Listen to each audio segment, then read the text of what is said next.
बच्चों देखो, ये किताब में हमारे जो पहला सबक है वो पढ़ेंगे आज हम। सबक का नाम है हमारी ज़मीन हमारा निज़ाम शमसी। अब हमने आसमान में अक्सर देखा है कि सूरज है, चाँद, सितारे सारे हमें नज़र आते हैं। कुछ दिन में नज़र आते हैं तो वो सिर्फ सूरज है। सूरज दिन में क्यों नज़र आता है? क्योंकि वो इतना चमकदार होता है कि उसकी रोशनी के आगे जो है वो सितारे सैयारों की रोशनी कुछ भी नहीं है, इसलिए वो हमें नज़र नहीं आता। और जब सूरज मध्यम हो जाता है या गुरूब हो जाता है सूरज, तो उस वक्त उसकी रोशनी से चमकने वाले जो सितारे सैयारे होते हैं वो सारे के सारे हमको नज़र आने लगते हैं। तो आज हम लोग सितारों सैयारों के बारे में पढ़ेंगे। तो ये देखो, आप लोगों को तस्वीर नज़र आ रही होगी सूरज की। ये सूरज है। हाँ, सूरज एक सितारा है। दूसरे सितारों की निस्बत वो हमसे करीब है, इसलिए बहुत बड़ा और रोशन नज़र आता है। उसकी तेज़ रोशनी की वजह से हमें दिन में सितारे नज़र नहीं आते। अब जो सैयारे होते हैं जो चमकते नहीं हैं उन्हें सैयारे कहते हैं। इसमें अपनी ख़ुद की रोशनी नहीं होती, उन्हें सितारों से रोशनी, जैसे अभी मैंने बताया कि सूरज एक सितारा है। तो जो सैयारे होते हैं वो खुद की रोशनी नहीं होती, वो सूरज की रोशनी से चमकते हैं। और सैयारे जो है वो खुद गर्दिश करते हैं, गोल गोल घूमते हैं। किसके अतराफ? सितारों के अतराफ। जैसे कि सूरज एक सितारा है, वो गर्दिश नहीं कर रहा है किसी के अतराफ, लेकिन सैयारे जो होते हैं वो सूरज के गिर्द गोल गोल घूमते हैं, गर्दिश करना कहते हैं उसे। इसी तरह जो है हमारा निज़ाम शमसी जो तश्कील पाया है उसमें हमारी ज़मीन, ये देखो ये तस्वीर नज़र आ रही है हमारी ज़मीन की। ये हमारी ज़मीन जो है ये भी एक सैयारा है, और ये किसके गिर्द गर्दिश करती है? सूरज के गिर्द। सूरज एक सितारा है और हमारी ज़मीन एक सैयारा है। और हमारी ज़मीन को भी सूरज से रोशनी हासिल होती है। हमको पता है ना, हमारे यहाँ रोशनी कैसे आती है? सूरज से आती है, और वो सूरज के तरफ गर्दिश करती है। अब ज़मीन जो गर्दिश करती है, गोल गोल घूमती है सूरज के गिर्द, तो वो एक रास्ता सा जो उसका फ़र्ज़ी एक कला में रास्ता है, उस रास्ते को मदार कहते हैं, ज़मीन का मदार। तो जो ज़मीन का मदार होता है, उस मदार में मुस्तकिल ज़मीन सूरज की तरफ चक्कर लगाते रहती है, उसे कहते हैं मदारी गर्दिश। ज़मीन के अलावा सूरज के अतराफ गर्दिश करने वाले और 7 सैयारे और हैं। उनके नाम जो मैंने पिछले लेसन में पढ़ाया था, अतारुद, ज़ोहरा, मरीख, मुश्तरी, ज़ुहल, यूरेनस, नेपच्यून। पहले जो है इस निज़ाम, ये जो पूरी एक फ़ैमिली बन गई है, इसे कहते हैं सूरज का निज़ाम। सूरज को उर्दू में शम्स कहा जाता है, इसलिए ये हो गया निज़ाम शमसी। तो निज़ाम शमसी में हमारी ज़मीन और इन 7 सैयारों को मिला के कुल 8 सैयारे। पहले जो है प्लूटो भी इसमें शामिल था, इसलिए कुछ लोग 9 बोलते हैं, लेकिन अभी फ़िलहाल प्लूटो जो है वो बहुत दूर है और उसकी मालूमात मुमकिन नहीं है, इसलिए प्लूटो को सूरज की फ़ैमिली से यानी निज़ाम शमसी से निकाल दिया गया है। अभी फ़िलहाल हमारे निज़ाम शमसी में सिर्फ 8 सैयारे हैं, और उन 8 के नाम इस तरह लेंगे हम: अतारुद, ज़ोहरा, ज़मीन, मरीख, मुश्तरी, ज़ुहल, यूरेनस, नेपच्यून। इसे याद करने का मैंने एक शॉर्ट लफ्ज़, एक छोटा सा लफ्ज़ मुख़फ़फ़ बताया था, वो था अज़्ज़मम ज़ैन। अज़्ज़मम ज़ैन याद रहेगा तो हम अज़्ज़मम ज़ैन के हर हर्फ से शुरू होने वाले एक सैयारे का नाम तरतीब से याद रख सकेंगे कि पहले कौन, दूसरे नंबर पे कौन, तीसरे नंबर पे कौन, है ना, इस तरीके से। तो अज़्ज़मम ज़ैन ये लफ्ज़ याद रखो। अब आते हैं हम आगे। निज़ाम शमसी में और कौन कौन से सैयारे हैं वो हम देखते हैं। निज़ाम शमसी में सिर्फ सैयारे नहीं हैं, ज़ैली सैयारे भी होते हैं। अब ज़ैली सैयारे वो जो एक एक सैयारे के अपने अपने सैयारे के गिर्द घूमता है। इसकी मिसाल आपको देती हूँ तो आप समझ जाएंगे जल्दी। जैसे कि चाँद जो है वो डायरेक्ट सूरज के गिर्द नहीं गर्दिश करता है। वो चाँद किसका है? ज़मीन का है, तो वो ज़मीन के गिर्द घूमता है। और ज़मीन के गिर्द घूमता है तो ज़मीन तो चूँकि अपने रास्ते पे चलते रहती है, तो वो ज़मीन के गिर्द घूमते घूमते सूरज के गिर्द भी उसका एक चक्कर पूरा हो जाता है। तो चाँद जो है वो 3 तरीके की गर्दिश करता है। हमारी ज़मीन दो तरीके की गर्दिश करती है और सूरज एक तरीके।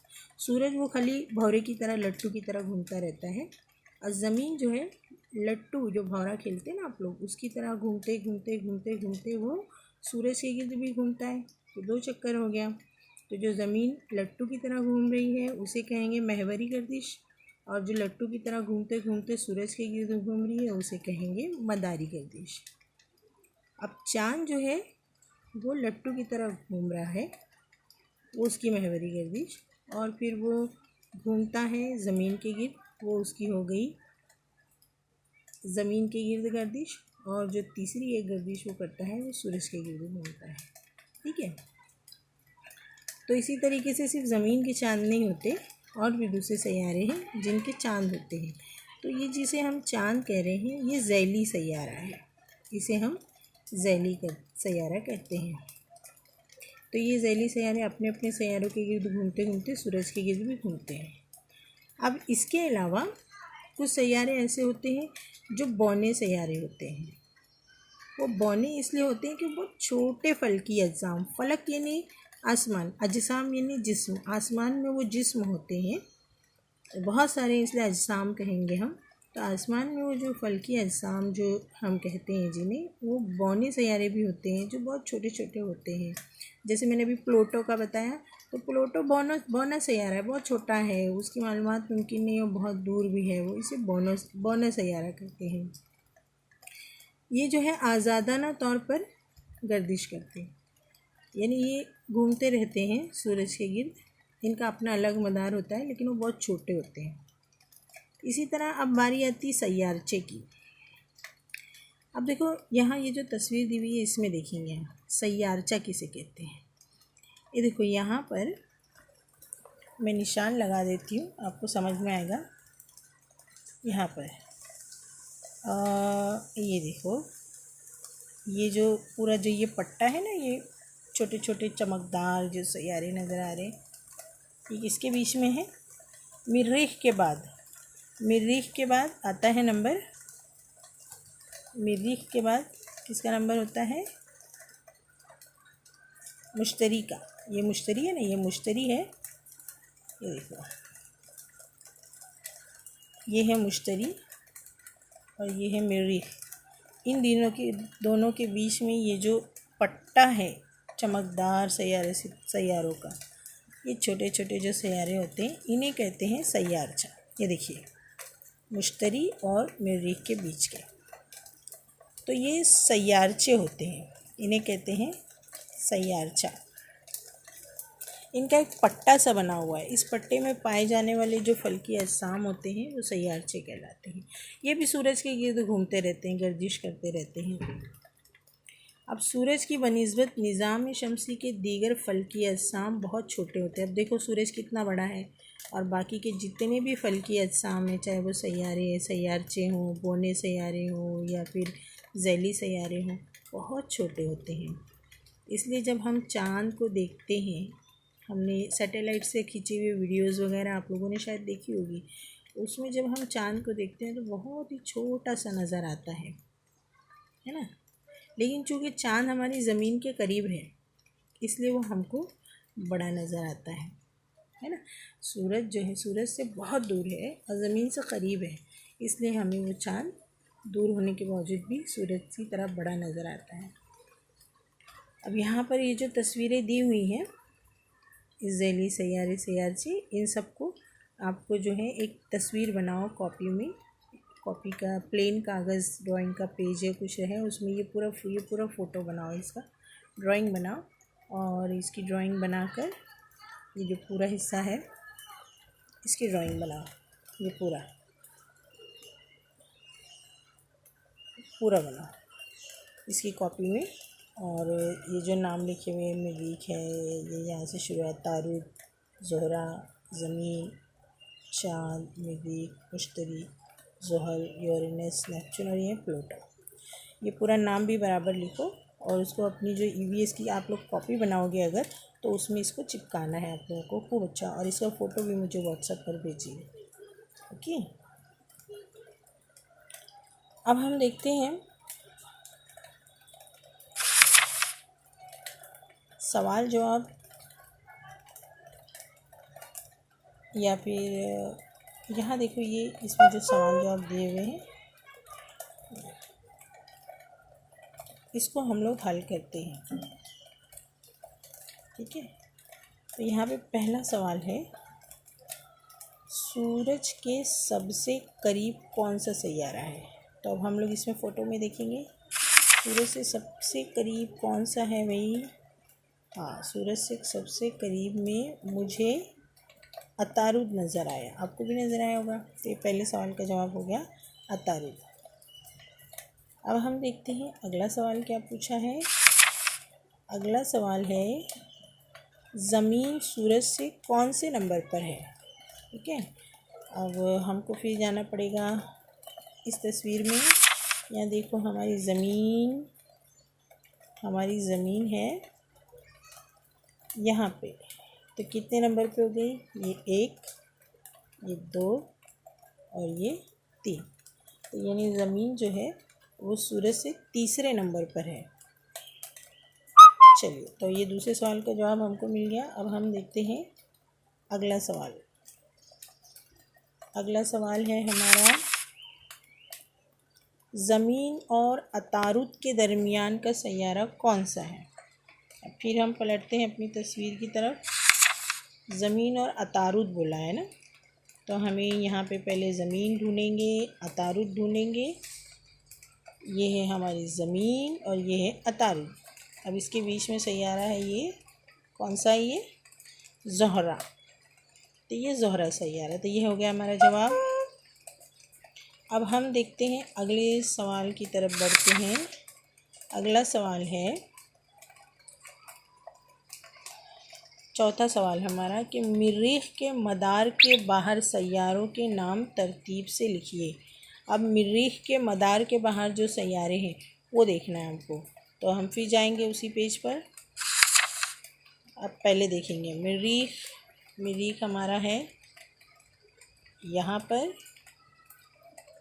अब ये है उसका मदार, यानी वो जो रास्ते पे गर्दिश करता है, ये उसका मदार है।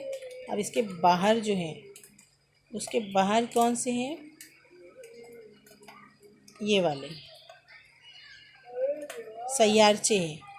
और हमसे पूछा गया है कि सैयारे कौन से हैं, उनके नाम ये है। मरीख़ के बाद ये आते हैं, उनका नंबर कौन कौन से हैं, ये मुश्तरी, ज़ुहल, यूरेनस, नेपच्यून। प्लूटो नहीं लिखना है हमें, क्योंकि वो हमारे निज़ाम शमसी में नहीं है। तो ये हो गया हमारा सवाल हल हो गया, हमारा जवाब मिल गया। हमारा जवाब था इसका, मरीख़ के मदार के बाहर जो है वो मुश्तरी, ज़ुहल, यूरेनस और नेपच्यून है। अब अगला सवाल है, सूरज से सबसे ज़्यादा फासले पर कौन सा है। तो हम फिर से उस तस्वीर पे जाएंगे। हमारा सवाल है सूरज से सबसे ज़्यादा फासले पर। अब सब पहले नंबर पर तो है अतारुद, ज़ोहरा, ज़मीन, मरीख़। सबसे लास्ट में नेपच्यून है, ये देखो सबसे दूर है। तो सबसे ज़्यादा फासले पर नेपच्यून, ये हमारे सवाल का जवाब हो गया, सबसे ज़्यादा फासले पर। अब हम चलते हैं अपने अगले सवाल पर। अगला सवाल है नहीं है। तो इन सारे जो 5 सवाल हैं, ये पांचों सवाल, ये पहला, दूसरा, तीसरा, चौथा, पांचवा, ये बड़ा सवाल हमको, ये बड़ा सवाल लिखना है। फिर उसके बाद में ये सारे सवालों के जवाब जो अभी हमने सॉल्व किए हैं फ़ोटो में देखकर, वो लिखना है। चलिए, अब हम लोग देखते हैं कशिश शक्ल। कशिश शक्ल यानी क्या। अब देखो, हम लोग ज़मीन पर खड़े रहते हैं या फिर ज़मीन पर कोई चीज़ गिरती है तो वो ज़मीन पर ही क्यों गिरती, ऊपर आसमान में क्यों नहीं जाती। हम कोई भी चीज़ ऊपर आसमान की तरफ भी फेंकते हैं तो वो नीचे ही आती है। तो इसकी एक वजह है। इसकी वजह ये है कि जैसे आप लोगों ने बच्चों मैग्नेट देखा होगा, तो मैग्नेट जो है वो लोहे के करीब रखेंगे तो वो लोहे को खींच लेता है अपनी तरफ। तो मैग्नेट के अंदर लोहे को खींचने की सलाहियत होती है। और अगर मैग्नेट छोटा है, लोहा बड़ा है, तो वो लोहा ही खींच लेता है मैग्नेट को। तो इसे कहते हैं कशिश। इसी तरह हमारी ज़मीन के अंदर भी कशिश होती है। उस ज़मीन को शक्ल कहते हैं। तो जो कशिश ज़मीन के अंदर होती है उसको कशिश शक्ल कहते हैं। ये देखो लिखा हुआ है लाल रंग से दिख रहा है, कशिश शक्ल कहते हैं हम इसको।